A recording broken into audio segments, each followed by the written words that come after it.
Hello friends, आज का topic देखेंगे हम male reproductive system. Male reproductive system यानी कि नर जनन तंत्र के बारे में जानेंगे। तो male reproductive system in which store and release male gametes sperm. नर जनतंत्र जिसमें मेल गैमेट्स या स्पर्म स्टोर रहते हैं और उत्सर्जित होते हैं, मेल रिप्रोडक्टिव सिस्टम कहलाता है। Male reproductive system consist of many group of organs. Male reproductive system जो है कई प्रकार के ऑर्गन से मिलकर बना होता है। कौन कौन से ऑर्गन्स है ये देख लेते हैं। पहले हमारा होता है प्राइमरी सेक्स ऑर्गन्स, दूसरा होता है secondary sex organ. Primary sex organs में स्क्रोटम, टेस्टिस, पेनिस, ये हमारे प्राइमरी सेक्स ऑर्गन्स है। कौन कौन से हैं? स्क्रोटम, टेस्टिस और फिर पेनिस, ये हमारे 3 प्राइमरी सेक्स ऑर्गन्स हैं। दूसरे होते हैं हमारे secondary sex organ. Secondary sex organs में हमारे कौन कौन से होते हैं? प्रोस्टेट, ठीक है ना, प्रोस्टेट, सेमिनल वेसिकल, यूरेथ्रा है और इजैक्यूलेटरी डक्ट और एपिडिडिमस, ये हमारे जो यूरेथ्रा ये हमारे सेकेंडरी सेक्स ऑर्गन्स हैं। ठीक है, तो कौन कौन से हैं primary sex organs? Scrotum, testis है ना, टेस्टिकल्स एंड पेनिस। और secondary sex organs prostate, seminal vesicles, epididymis, ejaculatory duct and urethra. Organs में देख लेते हैं। प्राइमरी सेक्स ऑर्गन्स में सबसे पहले स्क्रोटम को देख लेते हैं। स्क्रोटम क्या है? Scrotum it is pouch like structure made up of skin and smooth muscles. तो यह थैली के समान संरचना होती है जो कि त्वचा तथा मांसपेशियों के द्वारा बनी होती है। Scrotum is divided into 2 compartment by septum. Scrotum 2 भागों में विभाजित होता है। किसके द्वारा? सेप्टम के द्वारा 2 भागों में विभाजित होता है। और इसका मेन कार्य देख लेते हैं। Main function of scrotum to protect testis from physical damage. Scrotum का मुख्य कार्य टेस्टिस को सुरक्षा देना होता है। किसी भी फिजिकल डैमेज से बचाने के लिए इसको सुरक्षा कौन करता है? स्क्रोटम। तो स्क्रोटम के बाद आता है टेस्टिस यानी टेस्टिकल। प्राइमरी सेक्स ऑर्गन में स्क्रोटम के बाद आता है टेस्टिस यानी टेस्टिकल को देख लेते हैं जरा। Testis is found in pair, it is Oval shaped. Testis जोड़े में पाए जाते हैं। यह गोलाकार आकृति की ग्रंथि होती है जो कि स्क्रोटम में फिक्स रहती है। क्या होती है? स्क्रोटम में फिक्स रहती है। ये जोड़े में पाए जाते हैं और ये गोलाकार आकृति के होते हैं। ओवल शेप्ड यानी गोलाकार आकृति के होते हैं। नॉर्मल वजन की इसकी बात करेंगे तो नॉर्मल वो वजन होता है इसका 15 ग्राम एंड और लंबाई 4 से 5 सेंटीमीटर की होती है। Normal weight of testis 15 gram and length 4 to 5 centimetre. तो देख लेते हैं स्ट्रक्चर ऑफ टेस्टिस। ठीक है ना, ये टेस्टिस का एक स्ट्रक्चर है। ठीक है ना, इसमें 2 लेयर होती हैं। कौन कौन सी? एक होती है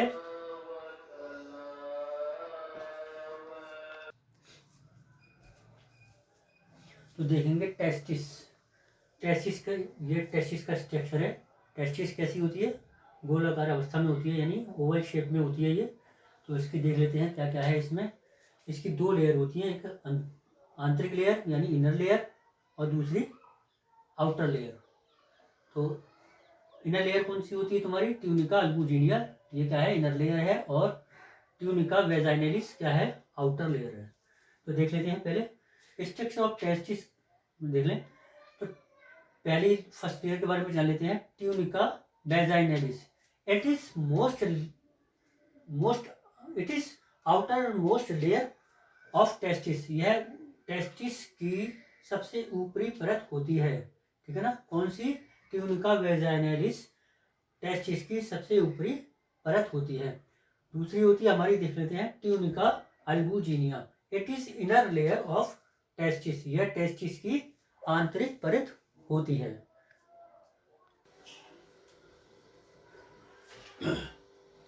टेस्टिस के बारे में देख रहे थे हम, तो टेस्टिस लोब्यूल्स के बारे में देख लें। Each of testis made up of 250 to 300 lobules. प्रत्येक टेस्टिस लगभग 250 से 300 लोब्यूल्स से मिलकर बनी होती है। प्रत्येक टेस्टिस में क्या किससे बनी होती है? 250 से लेकर के 300 लोब्यूल्स से एक टेस्टिस का निर्माण होता है, ये टेस्टिस बनी होती है, ठीक है ना। In each lobules present 1 to 4 seminiferous tubules. सभी लोब्यूल्स के अंदर 1 से 4 सेमनीफेरस होते हैं।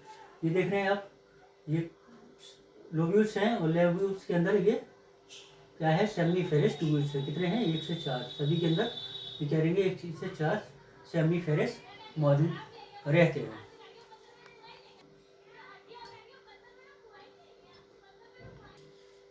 अब देखेंगे seminiferous tubules. In seminiferous tubules spermatogenesis occur. Seminiferous tubules के अंदर स्पर्मेटोजेनेसिस प्रक्रिया होती है, ठीक है ना। इसके अंदर सेमनीफेरस ट्यूब्यूल्स, कहाँ है सेमनीफेरस? ये जो दिखाई दे रहे हैं ये सेमनीफेरस ट्यूब्यूल्स हैं, ठीक है ना। ये क्या होता है? इसके अंदर सेमनीफेरस ट्यूब्यूल्स, सेमनीफेरस स्पर्मेटोजेनेसिस प्रक्रियाएं इसके अंदर ही होती हैं, ठीक है ना। इन ट्यूब्यूल्स के अंदर 3 विशिष्ट प्रकार के सेल्स होते हैं। कौन कौन से होते हैं?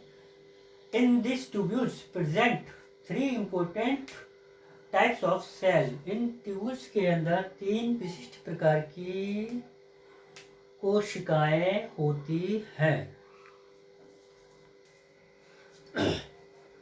नेक्स्ट देखेंगे हमारा, नेक्स्ट क्या है, कौन कौन सी सेल्स बनाती है वो देख लेते हैं। पहला होता है स्पर्मेटोजेनिक सेल, दूसरा होता है सर्टोली सेल, तीसरा होता है लेडिक सेल। कौन कौन सी सेल बनाती है? ये 3 विशिष्ट प्रकार के सेल्स बनाती है। कौन? Seminiferous tubules. ये क्या कौन कौन से? स्पर्मेटोजेनिक सेल, सर्टोली सेल और लेडिक सेल। अब स्पर्मेटोजेनिक सेल में क्या होता है देखते हैं। तो विच फॉर्म ए स्पर्म, क्या करती है ये? जो कि स्पर्म बनाती है। कौन स्पर्म बनाती है? स्पर्मेटोजेनिक सेल, जो कोशिका है स्पर्मेटोजेनिक कोशिका जो है क्या बनाती है? स्पर्म को बनाती है। नेक्स्ट है हमारा सर्टोली सेल यानी सर्टोली कोशिका, which provide support and developing to sperm, जो सर्टोली कोशिका को जो कि स्पर्म बनाने में मदद करती है और उन्हें विकसित करती है। कौन स्पर्म बनाने में कौन मदद करती है? सर्टोली सेल बनाती है और उन्हें विकसित कराने में भी मदद करती है सर्टोली कोशिका यानी सर्टोली सेल। तीसरा है हमारा Leydig cell, that produce male sex hormone testosterone. Male sex hormone या मेल सेक्स हार्मोन्स को क्या कहते हैं? टेस्टोस्टेरोन हार्मोन भी कहते हैं। ये क्या करती है? लेडिक कोशिका मेल सेक्स हार्मोन टेस्टोस्टेरोन को उत्सर्जित करती है। लेडिक कोशिका क्या करती है? टेस्टोस्टेरोन हार्मोन जो होता है उसको उत्सर्जित करने का ये काम करती है। लेडिक सेल के बारे में देख रहे थे, क्या है? It present upper side of testis. ये कहाँ पर प्रेजेंट होती है? टेस्टिस के ऊपरी हिस्से पर। ये है टेस्टिस, टेस्टिस का ऊपरी हिस्सा ये है, ये से जुड़ी होती है किससे? एपिडिडिमिस से। That connect with epididymis. It present upper side of testis that connect with epididymis. ये टेस्टिस के ऊपरी हिस्से पर पाई जाती है और ये किससे कनेक्ट है? एपिडिडिमिस से ये जुड़ती है। नेक्स्ट देखेंगे, each testis has 12 to 20 Vasa efferentia. प्रत्येक टेस्टिस में 12 से 20 वास एफरेंशिया पाई जाती है।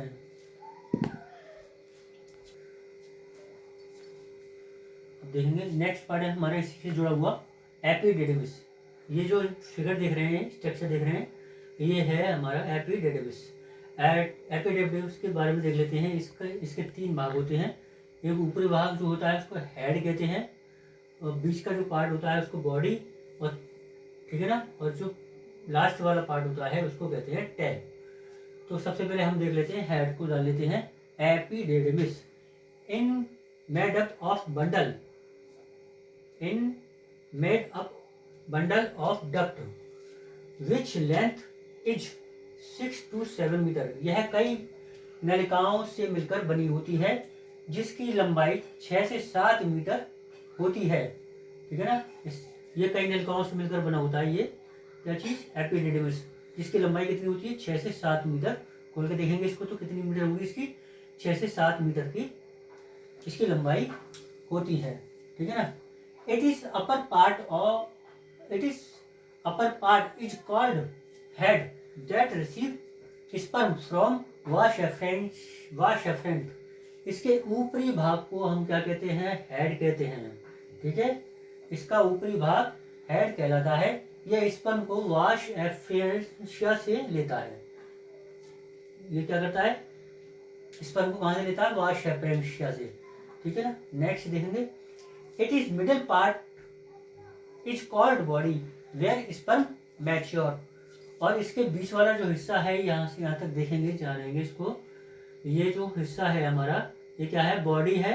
और ये इसमें क्या मैच्योर होता है, इसमें स्पर्म जो है वृद्धि करते हैं, यानी मैच्योर करते हैं। इसके बीच वाले भाग को बॉडी कहते हैं, जहां स्पर्म वृद्धि करते हैं। ठीक है।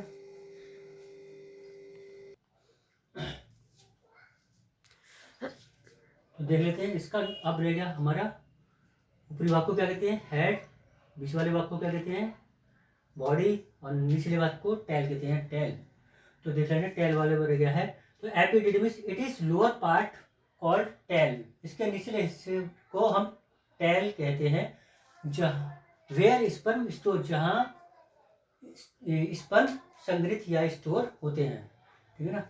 वास deferens it is connected with tail. It is connected with tail. ये क्या होती है, वास डिफरेंस क्या होती है, ये एपिडिडमिस से की पूंछ जो होती है, टेल होती है, उससे कनेक्ट रहती है। Connected with tail of epididymis. ये एपिडिडमिस के टेल से कनेक्ट रहती है। क्या, वास डिफरेंस।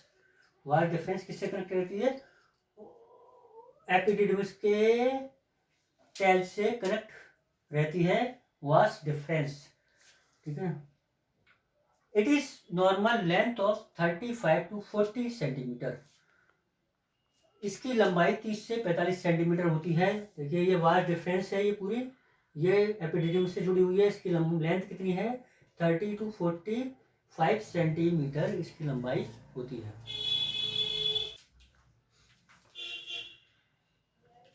तो वास डिफरेंस की बात चल रही थी। वास डिफरेंस किससे जुड़ा रहता है, एपिडिडमिस की टेल से ये जुड़ा रहता है। इसकी लंबाई होती है 30 से 45 सेंटीमीटर की। नेक्स्ट देखेंगे, it is transport sperm into ejaculatory duct during the ejaculation. यह स्पर्म को इजैक्यूलेटरी डक्ट में छोड़ देती है, जो स्खलन को नियंत्रित करती है। सेमिनल वेसिकल देखेंगे तो it is pair of gland. ये क्या है, सेमिनल वेसिकल क्या है, ये पेयर में यानी जोड़े में होती है। ये देखेंगे सेमिनल वेसिकल, एक ग्लैंड ये है और एक ये है, ये यूरिनरी ब्लैडर के पीछे होती है। ये अपना यूरिनरी ब्लैडर है और ये यूरिनरी ब्लैडर के पीछे सेमिनल वेसिकल ग्लैंड मौजूद रहती हैं। तो ये ग्रंथि जोड़े में पाई जाती हैं और यह यूरिनरी ब्लैडर के पीछे स्थित होती हैं। Vesicle, seminal vesicle, it produce seminal fluid that provide liquidity to sperm. ये सेमिनल फ्लूइड को उत्पन्न करती है, जो स्पर्म को तरदा प्रदान करती है। कौन, सेमिनल वेसिकल क्या करती है, it produce seminal fluid that provide liquidity to sperm. ये सेमिनल फ्लूइड को ऊर्जा उत्पन्न, सेमिनल फ्लूइड को उत्पन्न करती है, जो स्पर्म में तरलता प्रदान करती है। Seminal fluid contain fructose which provide energy to the sperm. इस फ्लूइड में फ्रक्टोज पाया जाता है और ये स्पर्म को ऊर्जा प्रदान करता है। नेक्स्ट पार्ट हमारा हो गया है प्रोस्टेट ग्लैंड। प्रोस्टेट ग्लैंड को देख लेते हैं, ये कहाँ पर स्थित होती है, ये देख रहे हैं, ये प्रोस्टेट ग्लैंड है। ये क्या है, अखरोट के समान आकृति होती है इसकी, अखरोट की जैसी दिखने वाली ये ग्लैंड होती है। इसको हम प्रोस्टेट ग्लैंड कहते हैं। ये कहाँ पर होती है, ठीक यूरिनरी ब्लैडर, ये यूरिनरी ब्लैडर है, ये क्या है, यूरिनरी ब्लैडर है। इसके ठीक नीचे ये ग्लैंड स्थित होती है, इसको कहते हैं हम क्या, प्रोस्टेट ग्लैंड। ये it is walnut shaped gland that locate below the urinary bladder. ये अखरोट के आकार की ग्रंथि होती है जो यूरिनरी ब्लैडर के ठीक नीचे स्थित होती है। ठीक है, it is size 3 centimetre long and 4 centimetre wide. इसकी लंबाई 3 सेंटीमीटर तथा चौड़ाई 4 सेंटीमीटर होती है। प्रोस्टेट ग्लैंड की लंबाई 3 सेंटीमीटर और चौड़ाई 4 सेंटीमीटर की होती है। It mainly provide prostatic fluid. इसका मुख्य रूप से प्रोस्टेटिक फ्लूइड को उत्पन्न करती है। ये मुख्य रूप से किसको उत्पन्न करती है, प्रोस्टेटिक फ्लूइड होता है उसको ये उत्पन्न करती है। तो this prostatic fluid neutralize the pH in vaginal during the ejaculation. Ejaculation की प्रक्रिया के दौरान प्रोस्टेटिक फ्लूइड वेजाइना में उपस्थित एसिड को न्यूट्रलाइज कर देती है। ठीक है ना। It is also enhance the motility of sperm. ये स्पर्म की गति को भी बढ़ाता है। स्ट्रक्चर ऑफ स्पर्म, ये स्पर्म का स्ट्रक्चर है, ये दिखाई दे रहा है। ठीक है ना। ये ऊपरी हिस्सा जो होता है इसका हेड कहते हैं, और ये जो बीच का हिस्सा ये वाला है इसको बॉडी या मिड पीस कहते हैं, और ये टेल। स्ट्रक्चर ऑफ स्पर्म, ये स्पर्म का एक स्ट्रक्चर है। देखते हैं क्या है। Sperm cell also known as spermatozoa. Sperm कोशिकाओं को स्पर्मेटोजोआ भी कहते हैं। स्पर्म सेल को क्या कहते हैं, स्पर्मेटोजोआ भी कहते हैं। It is highly motile that provide fertilization. यह गतिशील होता है जो कि फर्टिलाइजेशन प्रक्रिया करता है।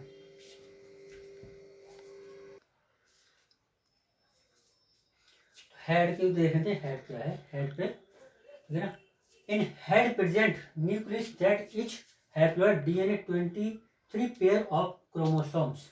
स्पर्म के सिर में हैप्लॉइड डीएनए अर्थात 23 गुणसूत्र पाए जाते हैं। इसके सिर में क्या पाए जाते हैं, ये स्पर्म का स्ट्रक्चर है, ये इसकी हेड है, ये हेड है। हेड के ऊपरी हिस्से में 23 पेयर ऑफ क्रोमोसोम्स पाए जाते हैं। This genetic material store genetic information. और इस जेनेटिक मटेरियल में कई जेनेटिक इंफॉर्मेशन होती है। ये क्या होता है, जेनेटिक होती है। ये स्पर्म क्या होता है, जेनेटिक होता है, और इसी जेनेटिक में कई जेनेटिक इंफॉर्मेशन मौजूद इसमें रहती हैं। Upper most side of head present acrosome. सिर के ऊपरी हिस्से पर, ये सिर का ऊपरी हिस्सा है, ऊपरी हिस्सा, इसमें एक्रोसोम पाया जाता है। तो हम देख रहे थे, तो in this acrosome contain hyaluronidase and acrosin enzyme. Acrosome के अंदर हाइलुरोनिडेज एंजाइम, एक्रोसिन एंजाइम पाया जाता है। ठीक है। This enzyme help to penetrate sperm enter inside of ovum. यह एंजाइम स्पर्म को ओवम के अंदर जाने में सहायता करता है। नेक्स्ट देखते हैं। It is middle part of sperm. It contain mitochondria. यह स्पर्म के बीच वाला हिस्सा होता है और इसमें माइटोकॉन्ड्रिया पाया जाता है। स्पर्म के बीच वाला हिस्सा कौन सा होता है, ये बॉडी के बीच वाला हिस्सा, स्पर्म के बीच वाले हिस्से को क्या कहते हैं, बॉडी। और इसमें क्या पाया जाता है, mitochondria. During the motility mitochondria produce ATP which produce energy. जब स्पर्म गति करता है तो माइटोकॉन्ड्रिया एटीपी उत्पन्न करता है और ये ऊर्जा प्रदान करता है, जिससे क्या करता है, ऊर्जा प्रदान करता है। नेक्स्ट देखेंगे टेल। ये टेल है, ठीक है ना, ये बॉडी है, ये हेड है। नेक्स्ट पढ़ेंगे टेल। टेल क्या है? It is a lower part of sperm that help to motility. ये स्पर्म का सबसे निचला हिस्सा जो कहलाता है वो टेल कहलाता है, और ये क्या करता है? ये स्पर्म का सबसे निचला हिस्सा होता है जो गति करवाता है।